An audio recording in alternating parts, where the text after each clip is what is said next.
Hey INFPs, let me start off this video by just saying thank you, and it's been a while and I've missed you all, and I'm really glad to be back here talking with you all again. And I hope to, in this next season that's starting today, to really help you dig deeper into yourself.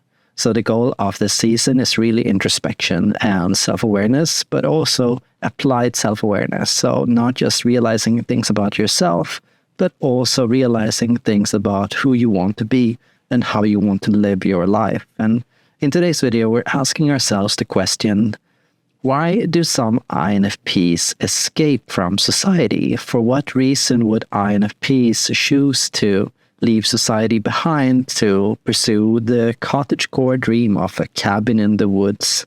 And are INFPs that leave society behind happier than those that remain in society? Okay, so as you might know, the INFP can be grouped into 4 different types. Essentially, we've got the introverted types, the intuitive subtypes, the feeling subtypes, and the perceiving subtypes. And this can go in different directions. Introverted intuitive subtypes tend to be very philosophical. Introverted feeling subtypes tend to be very introspective. Feeling and perceiving subtypes tend to be quite good listeners. And intuitive perceiving types tend to be quite creative, right? So just knowing this, you'll find a different set of interests. The intuitive perceiving subtype might be a really gifted creative in the sense of bringing ideas to life, like coming up with projects, coming up with creative pursuits, drawing, writing, making music, or putting yourself out there in different ways. The introverted intuitive tends to be a lot more philosophical and contemplative, much more academic, pursues truth, insight, answers, while the introverted feeling subtype tends to be a lot more focused on gaining self-awareness and healing and the prospect of introspection and coming to know and to become more in touch with your own individuality. The feeling and perceiving subtype tends to be much more focused on their relationship to the outer world, to beauty, to art, to nature, and to the things around them that they care about the most. Essentially, this INFP is the most ambiverted and the most focused on the outside world and the relationship to the outside world, while this one is the most withdrawn and focused on this of pulling away from or gaining insight away from. And so what you might figure out is that the INFP most likely to prioritize this inner cabin in the woods is the introverted subtypes. So the introverted intuitive and the introverted feeler, the healer and the introverted intuitive. Essentially, most of all, it is the introverted intuitive subtype that has this dream of the cabin the most strongly. Still, the jump to do such a thing, to isolate yourself, to withdraw from society, that stems from a conflict with extroversion and sensing. So essentially, the introverted intuitive has this yin and yang motion that goes on. And this is the yin and yang between introverted intuition and extroverted sensing. You can draw it up like this, essentially. IN and ES. This is the dualism of this tendency to want to withdraw. Essentially, when you're in IN, you will experience a tendency to isolate yourself a lot, to gain truth and insight into how the world works.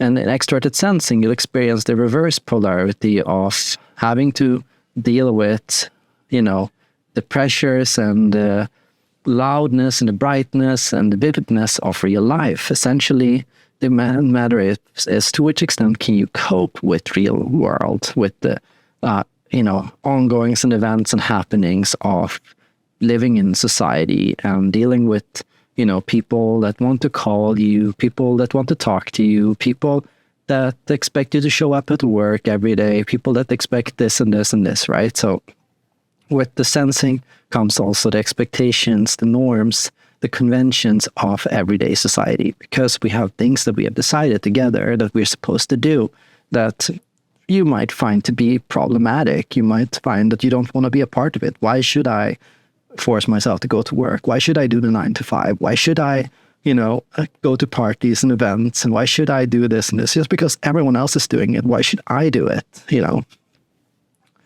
But often, at the same time, the tendency to isolate yourself and withdraw, which happens periodically, often leads to a feeling of alienation, or feeling like you're estranged from the world and that you don't connect with anything.